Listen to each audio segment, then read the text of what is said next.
अगर आप नीट की प्रिपरेशन कर रहे हैं तो सबसे बड़ा टास्क आपके जीवन में आता होगा कि कैसे मैं टाइम को मैनेज करूं, कैसे मेरी क्लासेस को शेड्यूल करूं, साथ में मेरी जो सेल्फ स्टडी है दोनों को साथ में कैसे मैनेज करूं, क्योंकि टाइम बहुत जाता है, पढ़ाई कम होती है और बहुत सारी चीजें ऐसी होती है जिसमें मेरा टाइम वेस्ट हो जाता है। So hi everyone, my name is Lokesh Gujar और आज की वीडियो में अपन कंप्लीट बात करेंगे कि कैसा टाइम टेबल आपको फॉलो करना चाहिए अगर आपकी क्लासेस मॉर्निंग के टाइम में होती है तो। क्योंकि इस वीडियो में मैं जो बताने वाला हूं टाइम टेबल कंप्लीट आपको वही फॉलो करना है, क्योंकि यार बिल्कुल जो आपको आइडियल टाइम टेबल होना चाहिए उस हिसाब से मैंने बताया है। और इसके बाद सबसे बड़ी चीज ये वाली होती है कि टाइम को अपन को मैनेज करना है। अपने लिए 5 मिनट 10 मिनट भी बहुत इंपॉर्टेंट होते हैं, तो आपको हर टाइम को मैनेज करके चलना होता है। तो इस टाइम टेबल को आपको कंप्लीट लिख लेना है और इसको फॉलो करना है। तो यहाँ पे आपको दिखाई दे रहा होगा कि यार अपनी क्लासेस होती है सुबह 6 बजे से 1 बजे के बीच में, ठीक है। तो आपको उठना पड़ता है 5 बजे। तो आप सुबह मॉर्निंग में 5 बजे वेकअप हो जाए, 1 घंटा आप तैयार हो जाए, तैयार होके आप 6 से 1 बजे तक क्लास चले जाए। तो यहाँ तक तो अपना कंप्लीट चलता रहता है। लेकिन प्रॉब्लम यहीं से खड़ी होती है, तो मैं यहीं से आपका टाइम टेबल कंप्लीट बना के दे रहा हूं।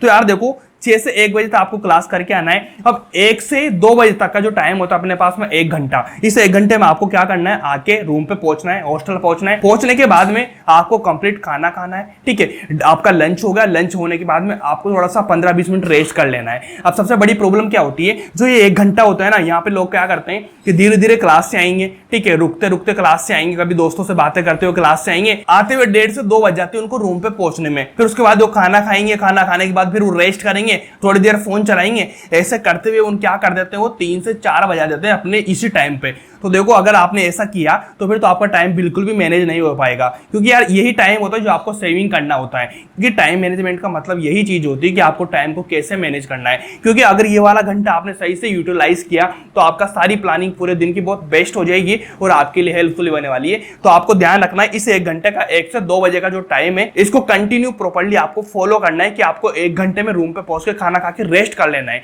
क्योंकि यहाँ पे टाइम मैनेजमेंट का सबसे बड़ा टास्क होता है। जो मैक्सिमम लोग होते हैं यही चीज पे गलती करते हैं कि वो 2-3 घंटे यहाँ वेस्ट कर देते हैं, उसके बाद सारा काम खराब हो जाता है। तो आपको बिल्कुल ऐसा नहीं करना है। आपको क्या करना है, 1 से 2 तक खाना खा के रेस्ट कर लेना है, ठीक है। उसके बाद आपको 2 बजे से पढ़ाई स्टार्ट कर देना है। 2 बजे से 4:30 बजे तक, मतलब 2.5 घंटे आपको पढ़ना है बायोलॉजी। बायोलॉजी की मैं क्यों बोल रहा हूं आपसे कि आप दिन भर से थके हुए आते हो घर पे, थके हुए घर पे आने के बाद में आपको थोड़ी सी एनर्जी चाहिए चीजों की, ठीक है। तो आपको थोड़ा बहुत रेस्ट करेंगे, एनर्जी आपको मिलेगी। लेकिन अगर मान लो आपने केमिस्ट्री या फिजिक्स ऐसा सब्जेक्ट ले लिया जिसमें आपको थोड़ा सा जोर लगाना पड़ता है, तो कहीं ना कहीं आपका मन नहीं करेगा यार कि नहीं पढ़ूंगा मैं, तो छोड़ो बाद में पढ़ूंगा।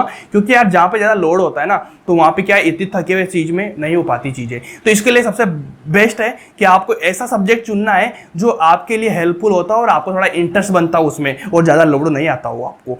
तो आपको 2 से 4:30 बजे तक बायोलॉजी लेना है, ताकि यहाँ से आपकी एनर्जी जनरेट हो जाएगी, आपका फ्लो बन जाएगा ऑफिस से। फिर आप 2 से 4:30 बजे तक बायो पढ़ेंगे। फिर 4:30 से 5 बजे तक आपको रेस्ट कर लेना है। इस टाइम पे कुछ स्नैक लेना है, चाय वगैरह, दूध वगैरह, जो भी आप खाते हो बीच में, ठीक है। थोड़ा बहुत खाना जरूरी है। यहाँ से क्या होता है ना, अपनी जो एनर्जी होती है ना रीस्टोर हो जाती है और वापस से कंटिन्यू काम करने लगती है। तो आधे घंटे का रेस्ट करें। रेस्ट करने के साथ में आपको कुछ खा लेना है इस टाइम पे। फिर इसके बाद अपने को 5 बजे से दूसरा स्लॉट चालू करना है जो रहेगा 5 से 7:30 बजे तक। इसमें अपन को केमिस्ट्री पढ़ना है। हो सकता है आपको फिजिक्स लेना तो आप फिजिक्स पे ले सकते हैं, कोई इससे वाली बात नहीं है। लेकिन जो मैं बता रहा हूँ आइडियल है, इन चीजों को फॉलो करेंगे ज्यादा बेटर आपको रिजल्ट मिलने के चांसेस हो जाएंगे।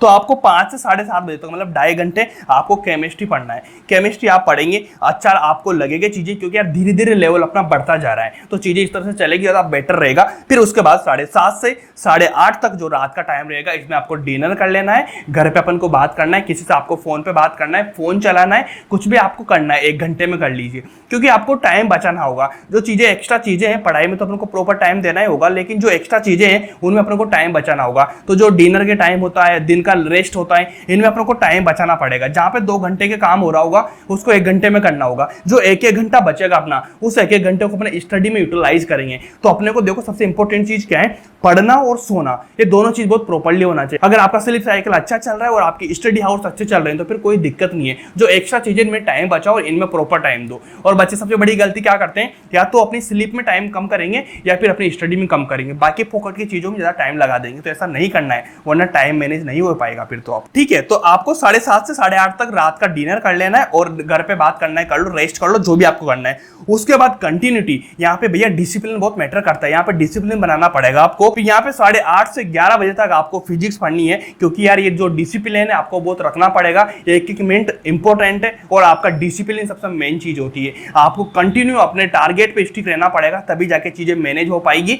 और सारी चीजें बहुत परफेक्टली चलेगी। अगर थोड़ा भी आप डगमगा के इधर उधर डोल मोल गए ना तो काम खराब हो जाएगा भाई, फिर चीजें नहीं बन पाएगी। मैं बता रहा हूँ, बिल्कुल एक्सपीरियंस बेस पे चीजें बोलने वाला हूँ आपसे। तो इन चीजों का ध्यान रखें। उसके बाद आप 11 बजे चुपचाप बेड पे जाएं। 11 बजे से 15 मिनट 10 मिनट में आपको नींद आ जाएगी, क्योंकि इतना थके हुए हो, रात को कम सोए थे, ठीक है। तो आपको 11 बजे नींद आ जाएगी। 11 बजे नींद आने के बाद में आप आराम से सुबह 5 बजे तक सोएं, फिर वापस से यही साइकिल स्टार्ट हो जाएगा। तो इन चीजों का आपको ध्यान रखना है। तो ये टाइम टेबल आपको कंटिन्यू फॉलो करना है। और यहाँ पे सबसे मेन चीज जो मैं बताने वाला हूँ आपको वही है कि आपको 2 चीजों का ध्यान रखना। 2 चीजें क्या है? पहली चीज, आपको डिसिप्लिन रखना पड़ेगा, क्योंकि कंटिन्यूसली आपको पढ़ाई करनी है, 1-1 मिनट आपके लिए इंपॉर्टेंट है।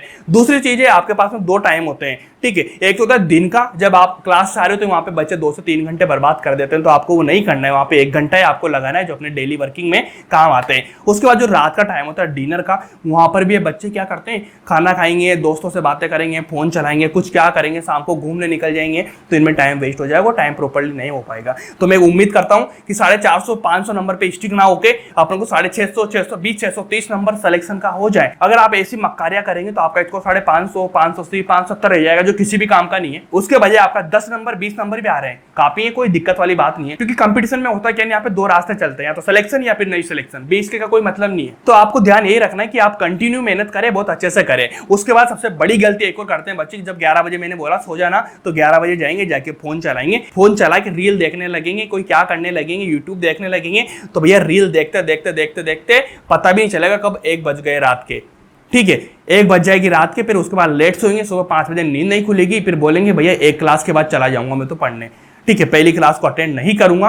बायो की क्लास है, केमिस्ट्री की, जिसकी भी क्लास है, तो अपन बहाना बना लेंगे, बायो की क्लास है तो मेरे को आता है, किसी और सब्जेक्ट की होगी तो बोल लेंगे वाला टॉपिक तो मेरे को आता है, यहाँ पे कुछ पढ़ाई नहीं रहे सर, ऐसे करवा रहे हैं, तो मैं फर्स्ट क्लास ड्रॉप करती हूँ या फिर करता हूँ, उसके बाद में चला जाऊंगा 2nd क्लास में। फिर यहाँ से आपका शुरू हो जाएगा अलग पेज, 2nd क्लास से 3rd क्लास में कन्वर्ट आप हो जाएंगे। धीरे धीरे आप क्लास को छोड़ देंगे, किसी दोस्त को अपना ID कार्ड दे देंगे, उससे बोलेंगे भैया पंच लगा देना, मेरे घर पे मैसेज वरना चला जाएगा। इस तरह से आपका चलता जाएगा, इस तरह से आपका कंटिन्यू आपका जीवन बर्बाद हो जाएगा और आपका सिलेक्शन नहीं होगा। गलत बोल रहा हूँ? बिल्कुल नहीं बोल रहा हूँ, सही बोल रहा हूँ। आपको बुरी लग सकती है वाली चीज, क्योंकि अगर आपने मेरी बात मान ली ना, जब नेट का एग्जाम हो रहा होगा आपका, तो आप उस दिन खुशी मना रहे होंगे, मेरी बात को याद कर रहे होंगे, भैया ने बोला था, बिल्कुल फैक्ट था। उसके बाद रिजल्ट आने के बाद में अपने घर को, अपने फैमिली को, अपने आप को एकदम हैप्पी फील करवा रहे होंगे, अपना ड्रीम है उसको अचीव कर रहे होंगे। तो आपको ध्यान रखना है, इन चीजों को फॉलो करना है। एक एक चीज इंपॉर्टेंट होती है, बहुत बड़ा एग्जाम है, तो इन पे आपको ध्यान रखना है, ठीक है। अगर आपको वीडियो अच्छी लगी तो वीडियो को लाइक करना, चैनल को सब्सक्राइब करना और बने रहना मेरे साथ में। हमेशा कोई भी आपको डाउट होता है तो मेरे को इंस्टाग्राम पे मैसेज कर लिए, या फिर आप कमेंट कर दो, जहां भी आपको मेरे को बात करना है कर लो। और कुछ एक्स्ट्रा चीजें आपको स्टडी में चाहिए तो आप सिंपली मेरा जो टेलीग्राम है उसको ज्वाइन कर लेना। वहां पे मैं लगातार कंटिन्यू चीजें डालता रहता हूँ, NCERT बेसिस चीजें बहुत सारी, जो आपके लिए बहुत हेल्पफुल होने वाली है। तो मिलते हैं नेक्स्ट वीडियो में, तब तक के लिए okay bye, thank you so much.